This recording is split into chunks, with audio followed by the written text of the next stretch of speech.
Bonjour et bienvenue en Transparence, le magazine de la rédaction qui parle de l'actualité et qui donne la parole à ceux qui font l'actualité.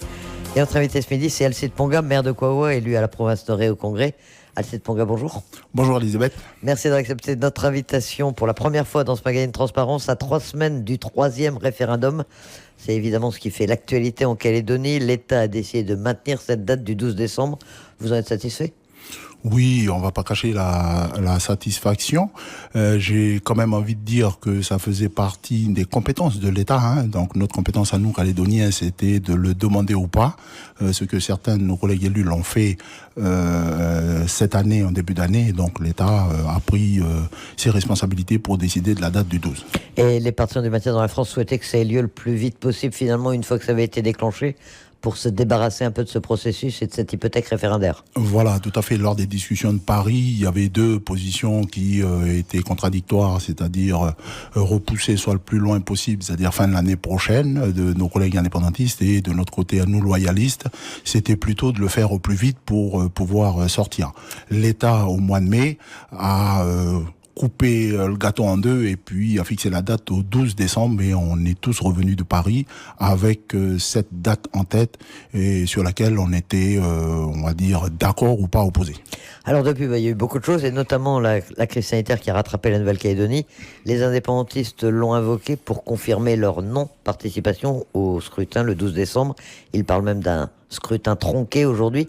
Selon vous, quelles sont vraiment les motivations des indépendantistes pour ne pas aller voter, pour ne pas participer à ce scrutin qu'encore une fois, ils ont demandé eux-mêmes ? Écoutez, de ce qu'on peut entendre aujourd'hui sur les ondes, sur vos ondes, sur les ondes des médias, sur l'ensemble de la Nouvelle-Calédonie, on prône soit le deuil, la crise sanitaire, mais il est évident aujourd'hui, quand on regarde les chiffres, quand on regarde la situation sanitaire de la Nouvelle-Calédonie, ce que le gouvernement, ce que le Congrès, ce que les provinces, les 3 provinces et ce que les communes ont fait pour gérer au mieux cette crise sanitaire, depuis qu'elle est arrivée au début septembre, on peut dire aujourd'hui que c'est sous contrôle et que on avance tranquillement vers le 12 et avec les conditions sanitaires qui seront mises en place par l'ensemble des maires, je pense, pour pouvoir tenir le scrutin en toute sécurité. Mais selon vous, les indépendantistes invoquent cette crise sanitaire comme un prétexte ou ils ont d'autres raisons parce que ils disent, ils reconnaissent souvent qu'ils ne sont pas prêts, qu'ils n'ont pas eu le temps de faire campagne, ou est-ce que tout simplement ils ont peur de perdre ce 3e référendum ? Écoutez, je vais pas traduire ce qu'il y a dans la tête de mes collègues indépendantistes, Elisabeth. Ils ont mis ça sur... j'ai entendu parler de deuil. Vous savez, j'ai répondu par un communiqué avec certains de mes collègues mélanésiens en responsabilité aujourd'hui pour dire et expliquer que le deuil, c'est quelque chose qui existe dans la coutume. D'ailleurs, j'ai une pensée pour l'ensemble des familles qui sont touchées par la crise sanitaire. Donc ça existe dans la coutume. Les familles qui sont concernées savent ce qu'il faut faire quand on est dans cette situation-là. Parler de deuil, pour moi, j'ai envie aussi de dire, il y a les Mélanésiens, mais il y a les Wallisiens, il y a les Futuniens, il y a les Calédoniens, il y a nos amis qui travaillent au Rosaria, qui sont des Français venus de France et qui travaillent ici, qui ont aussi été touchés par la crise sanitaire. Donc voilà, pour moi, je ne sais pas si c'est une raison qui tient la route ou pas, mais il était clair que c'était les conditions sanitaires qu'on devait voir, qui pouvaient faire éventuellement décaler les choses. Les conditions sanitaires étant bonnes, je ne vois pas vraiment quelles sont les raisons pour nous de ne pas y aller. Ce deuil kanak décrété par le CA coutumier, on a vu effectivement dans ce communiqué des Mélanésiens des Voix du Nom que c'est quelque chose qui vous agace. Pour cerner les choses un peu et pour les comprendre quand on n'est pas forcément informé précisément de la coutume, le Sénat peut décréter comme ça un an de deuil kanak pour l'ensemble de la communauté ou est-ce qu'il a outrepassé ses droits en faisant ça ? Je vais dire, vous savez, durant les élections précédentes, quand il y a eu les 2 autres des référendums, j'ai pas regardé s'il y avait des gens qui sont décédés autour des 2 premiers référendums aussi, mais la vie de tous les jours est aussi régulée par les deuils. Donc c'est quelque chose qui existe dans la coutume mélanésienne et les familles l'appliquent, le font. Voilà. Je sais pas de quelle, on va dire, de quelle responsabilité ça a été décrété de façon nationale et collective. Non, ce sont les familles qui sont concernées qui le portent dignement par rapport aux règles et de la coutume. Alors cette crise sanitaire a effectivement touché toute la Nouvelle-Calédonie. Dans votre commune de Kouawa, ça s'est passé comment ? Ça a été violent. Il y a eu beaucoup de malades, beaucoup de morts. Et sur la commune de Kouawa, je vais avoir une pensée pour le petit chef de la tribu de Kau qui est décédé de la Covid-19. Donc on a eu le premier chiffre que j'ai envie de citer pour la petite commune de Kouawa, on a eu un décès. En termes de contamination, on a inventorié 14 cas sur Kouawa. La mairie, avec l'ensemble des institutions et les entreprises privées sur place, on a organisé une cellule de crise pour pouvoir suivre l'évolution de la crise sanitaire et s'informer et veiller à ce que les règles soient bien appliquées, soient bien respectées. Et je salue également la petite population de Kouawa parce que je pense que les choses ont vraiment été respectées à la lettre comme il faut. Les vaccinations, on a de bons chiffres aussi sur Kouawa. J'ai aussi envie de saluer les petites familles de Kouawa, les quelques petites familles de Kouawa qu'on va peut-être qualifier, parce qu'on le qualifie avec tout ce qui se passe sur le territoire, d'anti-vax. C'est ça, c'est le mot qui est utilisé, mais je veux saluer ces petites familles-là parce qu'ils ont respecté la notion de responsabilité. Il n'y a pas eu de manifestation sur Kouawa. J'ai échangé avec certains qui ont été très très respectueux de ce qui s'est passé et en même temps les gens les ont respectés aussi pour leur position. Vous aviez organisé des vaccinodromes, des campagnes de vaccination dans la commune, ça a pu se faire Avant d'organiser les vaccinodromes, vous savez que la petite commune de Kouawa, on n'a pas de dispensaire, de pharmacie par exemple. Donc la mairie, la SLN, la NMC, donc tout le monde a contribué pour acheter des masques, acheter du gel, etc., etc. Et donc les employés de la commune ont procédé à la distribution de masques et de gel et tout pendant tout le temps du confinement. Donc ça c'est une première chose. Et donc j'ai perdu un peu le fil de la question, Elisabeth, excusez-moi.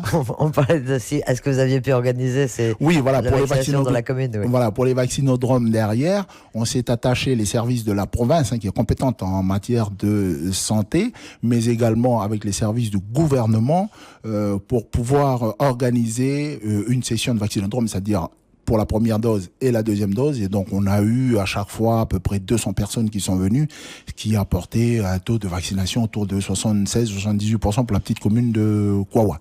Ce qui est un score tout à fait honorable. Pour revenir au référendum, donc les indépendantistes ont invoqué la crise sanitaire, mais maintenant ils reprochent un certain nombre de choses à l'État, notamment d'être sorti de sa neutralité, en invoquant le fameux document sur les conséquences du oui et du non. Vous étiez à Paris pour les discussions de mai et de juin. Qu'est-ce que vous pensez de ce document, vous ?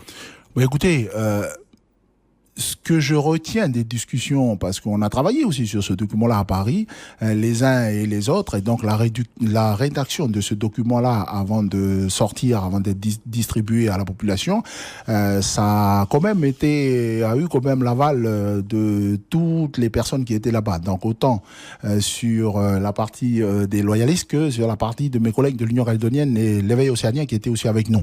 Donc j'ai pas entendu de critiques de ce genre-là quand on était à Paris. C'est arrivé après ici. Non, je pense que c'est un document sur lequel il faut s'appuyer, il faut s'inspirer pour essayer de déterminer des pistes de construction d'avenir. Donc c'est comme ça que moi je perçois ce document-là, au-delà du référendum du 12. Je veux dire, le 12, on va y aller, on va passer, et puis on va passer à autre chose après. Toutes ces oppositions pour ou contre l'indépendance, vax, anti-vax, pour le 12, pas pour le 12, je pense qu'à un moment donné, il faut tourner la page, et puis il faut avancer. Donc j'estime, moi, que ce genre de travail, on peut peut-être critiquer le moment où c'est sorti, peut-être que c'est très tard, c'est arrivé très tard, ça aurait peut-être pu arriver avant. Voilà. Mais on va le prendre comme ça, comme un outil, et il faut s'appuyer dessus pour que chacun puisse prendre ses responsabilités pour la Calédonie de demain et se dire, ok, comment est-ce qu'on fait ça, comment est-ce qu'on fait ça, comment est-ce qu'on fait ça. En attendant, est-ce que vous avez des inquiétudes tout de même sur le déroulement de ce scrutin le 12 décembre avec cet appel à la non-participation ? Est-ce que les choses vont pouvoir quand même se dérouler normalement ? Je suis assez, je suis assez confiant Voilà. J'ai entendu mon collègue maire de Yengen intervenir hier sur un autre média ici qui a dit qu'il allait organiser pour que les choses se passent bien. J'ai entendu également mon collègue Fidèle Malaloa, que je salue au passage, qui a dit ce matin que oui, ceux qui veulent aller voter, il faut aller voter, il faut que ça soit fait dans la sérénité et dans le calme. Mais moi, je m'associe à ce discours-là en disant comme ça que les choses vont bien se passer et j'appelle ceux qui ont envie de s'exprimer d'aller voter. L'abstention, on peut l'interpréter de plusieurs manières. L'abstention, voilà. Mais le vote, lui, il est parlant. Voilà, il signifie quelque chose.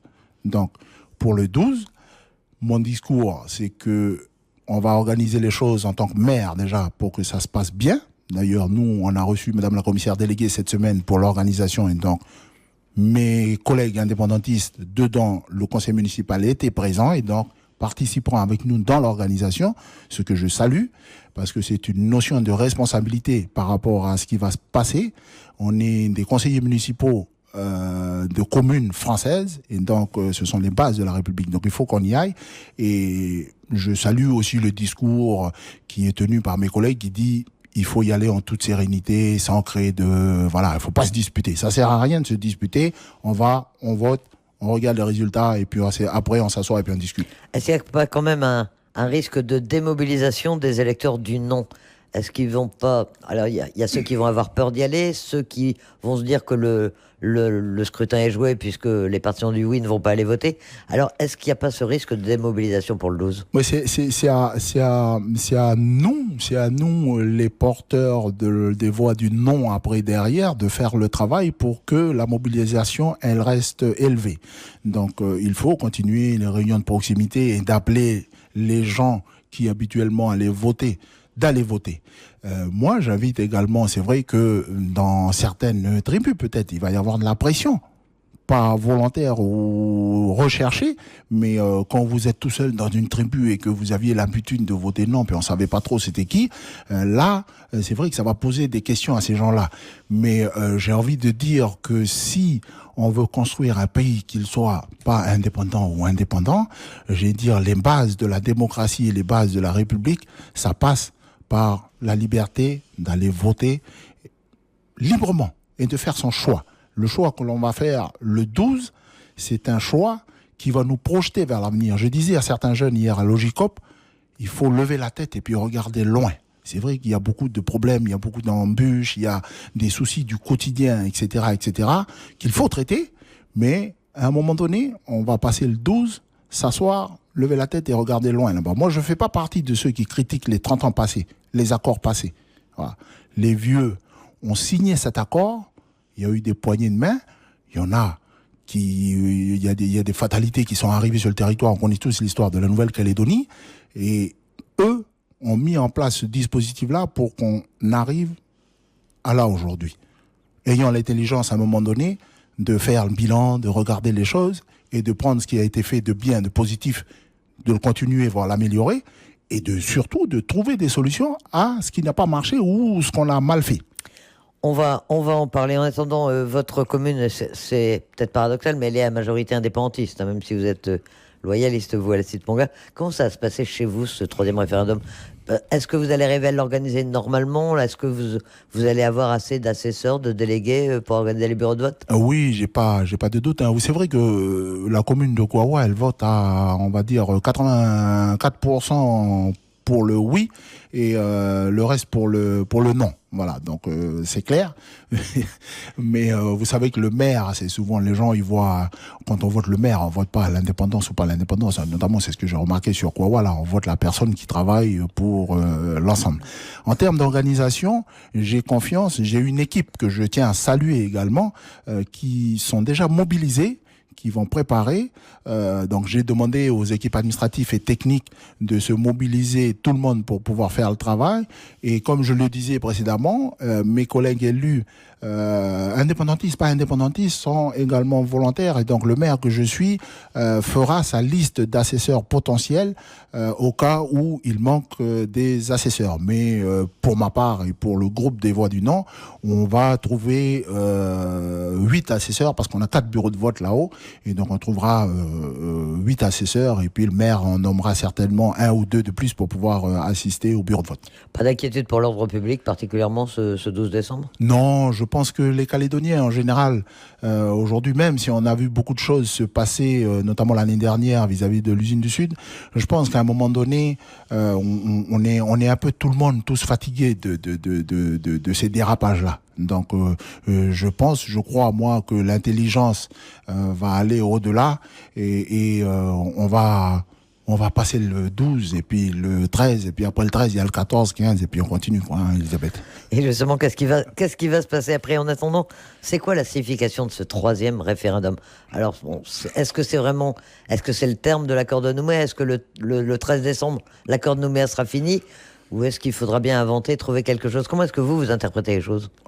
Bon, vous savez, je considère un peu la situation enfin, j'essaie d'expliquer la façon dont je vois les choses. On s'est emmené tout seul dans un cul-de-sac, là. Voilà, on s'est emmené tout seul dans un cul-de-sac. Il faut qu'on ait l'intelligence de sortir de ce cul-de-sac. Voilà. Je me souviens encore que le rassemblement, et notamment Pierre Frogier, avait proposé à l'époque qu'on n'aille pas au référendum, mais qu'on trouve tout de suite une autre solution. On est à ce moment-là. Le 3e référendum, pour moi, c'est dans la suite logique des 2 premiers référendums et sur la fin de l'accord de Nouméa. Et il faut qu'on ait l'intelligence, parce que c'est une étape obligatoire qu'on va devoir passer, parce que certains élus l'ont demandé. Et donc on va y aller, on va passer. Et derrière, il faut qu'on ait l'intelligence collective, je dis bien l'intelligence collective, de se projeter. Comme je disais tout à l'heure, je l'ai dit aux jeunes hier, mais il faut que nous, en tant que responsables politiques, on puisse créer les conditions pour que la Nouvelle-Calédonie puisse se projeter dans un avenir un peu lointain. Alors moi, j'ai dans ma tête un avenir de 50 ans ou 30 ans, quoi. Faut qu'on arrête de parler de 10 ans, etc. et tout, parce que qu'on crée les conditions pour que l'économie puisse s'épanouir, pour qu'on puisse trouver des solutions à nos problèmes du quotidien. Je parle notamment au financement des caisses, les problèmes, on va dire, de productivité sur le territoire, la mine, etc., etc. Donc il faut qu'on se donne le temps de travailler sur tout ça. Il faut vraiment qu'on travaille dessus. Mais est-ce que ces référendums n'auront pas finalement fait un peu du dégât et finalement fait repartir les choses en arrière, crisper les gens, crisper la situation politique de la Calédonie? Oui, on peut l'interpréter comme ça. On peut aujourd'hui. C'est toujours facile, Elisabeth, de parler après. Voilà. Monsieur Frogier, à l'époque, il l'avait peut-être vu, lui, et il avait dit non, faut pas qu'on y aille parce que ça va nous braquer les uns contre les autres. On y est allé, on y est. Donc c'est un constat qu'on fait. Et pour ma part, je pense qu'il faut retenir des leçons de tout ce qui a été fait pour qu'on puisse réfléchir à autre chose demain. Ceux qui ont signé les accords et qui ont mis ces référendums-là à l'époque, ils savaient pas forcément qu'on allait arriver à ça. Parce que les uns avaient signé pour emmener les autres de l'autre côté, les autres avaient signé pour emmener les uns de l'autre côté. Voilà. Et donc, ils ne pouvaient pas s'imaginer ça.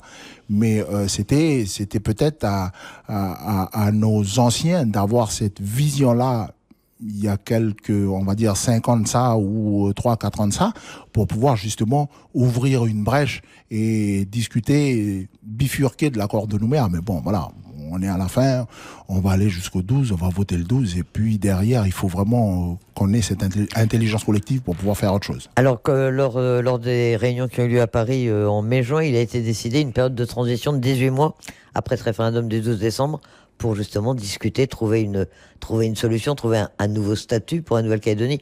Vous êtes d'accord avec ce dispositif? Et qui pourrait être autour de la table pour préparer les choses? Bon, écoutez, c'était on va dire que quand on est revenu de Paris, moi-même je comprenais pas trop l'option de ces 18 mois, mais finalement oui, parce que après le 12, l'idée c'était de dire quand on sort du 12. Si c'est le non qui l'emporte, il faut qu'on s'assoie et qu'on discute. Il ne faut pas oublier également que l'année prochaine, il y a les calendriers nationaux les échéances nationaux, on vote le président de la République au mois d'avril, je pense, et puis ensuite, il y a les élections législatives, il y a tout ça qui vont arriver derrière. Voilà. Donc, c'était de prévoir une période assez longue pour discuter, mais d'ici avril, moi, je pense que nous, les élus calédoniens, parce qu'il va y avoir la période de réserve de l'État, il va y avoir toute cette période préélectorale avant le mois d'avril, j'invite, moi, les élus calédoniens ici, que ce soit indépendantistes ou loyalistes, à s'asseoir et puis à commencer à discuter déjà, même si l'État va essayer de piloter un peu les choses, mais on sait bien que on pourra pas trop faire grand-chose avant que on sache qui est le président. Et puis une fois qu'on a voté le président, faudra remettre la machine en marche et puis qu'on puisse derrière organiser des réunions vraiment à tripartie, si c'est le nom qui l'emporte, entre l'État, entre les indépendantistes et puis entre les loyalistes, pour pouvoir s'ouvrir l'avenir. Avec quel projet? Est-ce que vous avez un projet à mettre sur la table? Est-ce que vous voyez quelle forme pourrait prendre ce futur statut de la Nouvelle-Calédonie? Moi, j'ai entendu sur vos ondes et sur d'autres ondes des médias sur de la Nouvelle-Calédonie aujourd'hui, j'ai entendu beaucoup de mes collègues dire on a des projets dans le carton, on a les trucs qui sont là et tout, donc on va les sortir. Voilà. Et vous en avez pas? Moi, ce que je peux dire aujourd'hui, c'est que Pierre Faugier a posé un projet sur la table pour que ça puisse être discuté, critiqué, critiquable et tout. Mais il y a eu cette proposition-là qui a été faite et sur lesquelles on pourra peut-être discuter. S'il y a d'autres propositions qui seront posées sur la table, il faudra qu'elles soient posées sur la table parce que l'accord de Nouméa, avec sa collégialité, avec tout ce qui a été fait, on voit aujourd'hui, quand je parlais de cul-de-sac tout à l'heure, on voit aujourd'hui, on a un problème démocratique à un moment donné sur le territoire. Quand on vote 2 fois le référendum et que les loyalistes sont majoritaires et que on voit que dans les institutions, ils le sont pas, on a un souci là-dessus. Donc voilà, il faut qu'on arrive à innover. Il faut qu'on arrive à innover, il faut qu'on arrive à mettre peut-être un peu plus de démocratie dans ce qu'on va faire derrière pour pouvoir se projeter sur l'avenir. Et tout ça, oui, il y aura peut-être d'autres projets qui seront mis sur la table et tout pour pouvoir discuter entre tous et trouver une solution. J'aimerais dire aussi que ça, ce qui a été fait, on parle beaucoup. Quand on est politique, là, on parle de la gouvernance. Voilà, comment est-ce qu'on va gouverner la Calédonie? Comment est-ce qu'on va faire ci? Comment on va faire ça? C'est important. Mais je pense aussi que derrière, les élus politiques que nous sommes, il faut qu'on donne un chemin à tracer. Les vieux l'ont fait quand ils ont fait les précédents accords. Nous, on devra le faire aussi. Il faudra donner un chemin qu'on va tracer et qu'on va suivre avec des jalons de progression. Voilà. C'est la responsabilité de votre génération aujourd'hui? Je pense que c'est la responsabilité que l'on a, nous, aujourd'hui, si on veut donner de la visibilité à nos enfants. Voilà. Même si on est jeune, mais on a déjà des enfants. Et donc, nos enfants, pour certains, ils ont déjà la majorité. Donc, beaucoup de questions qui nous posent aujourd'hui, c'est de nous dire, mais c'est quoi que vous allez nous laisser après?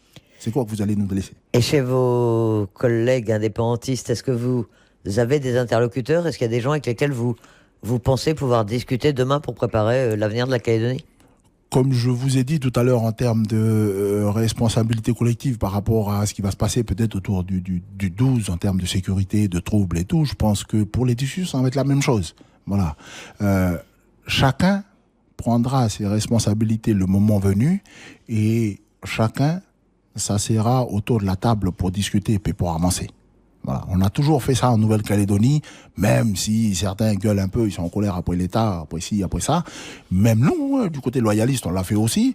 Je me souviens, certains de nos aînés, ils ont quitté les tables à un moment donné et puis ils sont partis, mais on est revenus. Et puis, ça va être comme ça.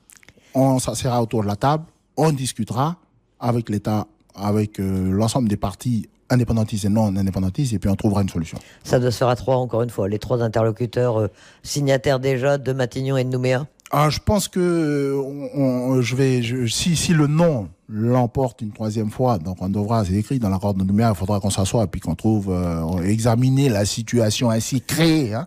Je l'entends souvent dans le club politique, c'est dit comme ça. C'est écrit comme ça dans l'accord. Hein. Voilà. Je vais dire que c'est les partis là, aujourd'hui, à l'époque, on a parlé des signataires et tout. Il y avait des mouvements forts. Le FLNKS qui portait la parole des indépendantistes, le Rassemblement qui portait la parole des loyalistes. Aujourd'hui, il y a plusieurs, il y a plusieurs tendances, que ce soit aussi bien au niveau du FLNKS que chez les loyalistes. Mais il y aura une partie des loyalistes qui seront assis et puis une partie des indépendantistes qui seront assis puis qui trouveront une solution. Vous parliez tout à l'heure de la proposition de Pierre Frogier, de l'un des projets sur la table, disiez-vous, c'est celui d'une différenciation provinciale avec des compétences redonnées, une prééminence des provinces. On dit souvent que dans la province Nord, c'est des choses qui passent assez mal. Vous, qui êtes élu de la province Nord, vous pensez que ça peut être une solution de redonner plus de place aux institutions provinciales ? Écoutez, cette proposition, elle a été critiquée sur les médias, elle a été critiquée et on l'a critiquée c'est quoi le nom qui a été donné là, de partition. De partition. Voilà.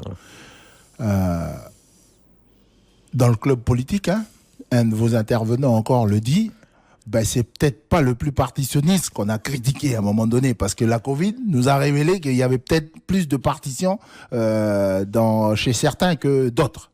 Voilà.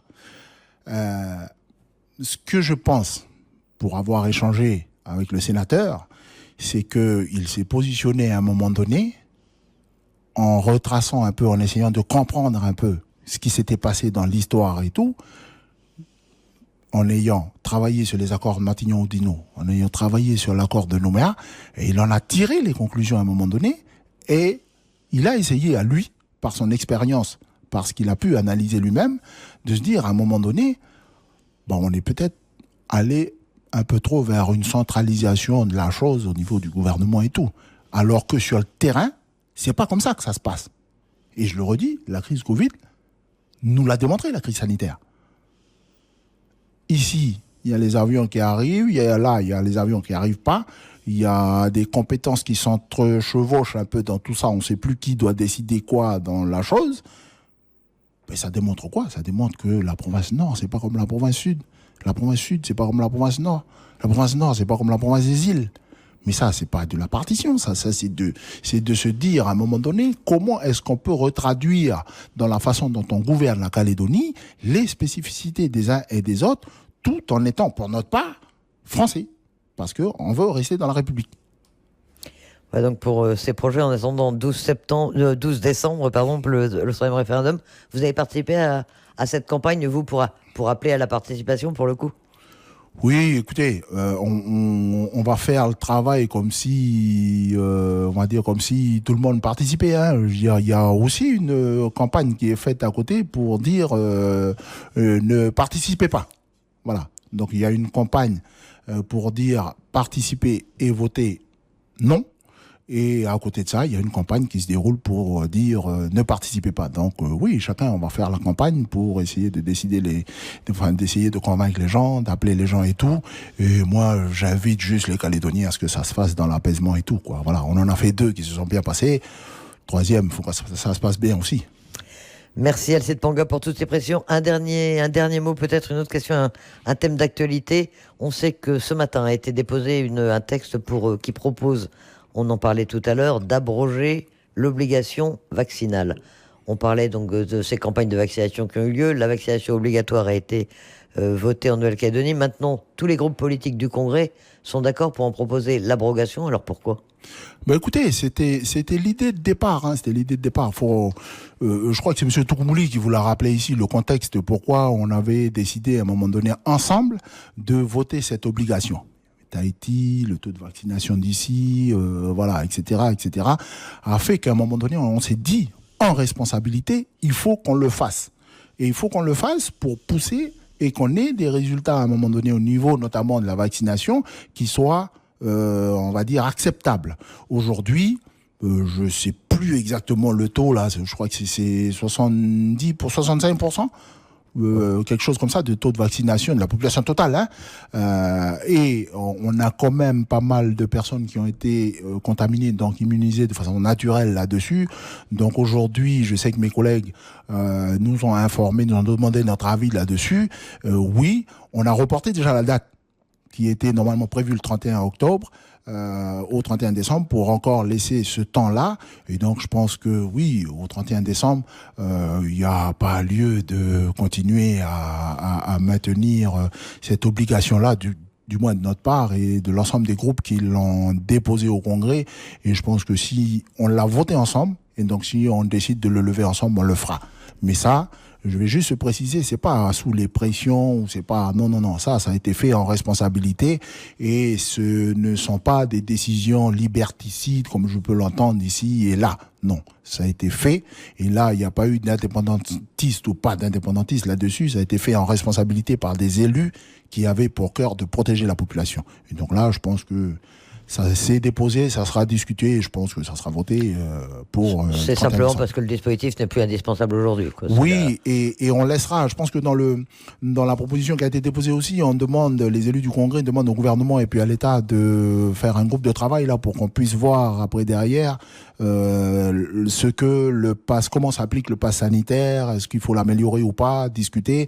Il y a aussi la question des arrivées sur le territoire qui étaient soumis à une vaccination obligatoire. Donc tout ça, il faudra que ça soit discuté avec les collectivités compétentes là-dessus, entre Congrès, gouvernement, province, État, pour qu'on puisse vraiment mettre en place un dispositif et peut-être laisser le pass sanitaire faire son travail petit à petit derrière. Alcide Ponga, maire de Kouawa, élu de la province Nord et du Congrès. Merci d'accepter notre invitation. Merci beaucoup, Elisabeth. Un magazine Transparence qui sera rediffusé dimanche soir, juste après votre édition de 17h45. Dans un instant, vous pourrez le retrouver en podcast audio et vidéo sur le site internet de Radio Rythme Bleu. Excellent après-midi à tous. Prochain rendez-vous d'infos à 13h.